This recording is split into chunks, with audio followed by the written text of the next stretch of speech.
শেখায় লুটোপুটি। শিক্ষক রেগে বললেন হেঁকে, বোঝাও কি করে পাঁচটি। মাথা নিচু করে ভয়ার্ত স্বরে সরল শিশুটি বলে, ওপরে গেরুয়া, মাঝে সাদা, সবুজ আছে তার তলে, আর আছে আঁকা গোলাকার চাকা, নীল রং আছে এতে। শিক্ষক বলে, এটিকে ধরলে তবুও হচ্ছে চারটে।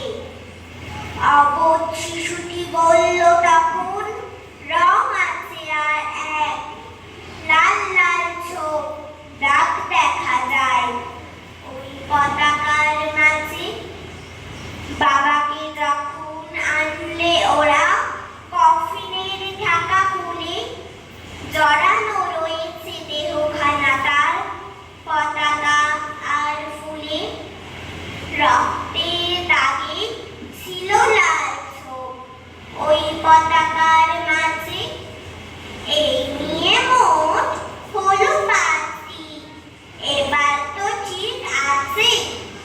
সরল শিশুটির জবাবখানি কাঁপিয়ে দিল বুক। অশ্রু এলো নয়ন পড়ে, শুকনো হলো মুখ। আজও যারা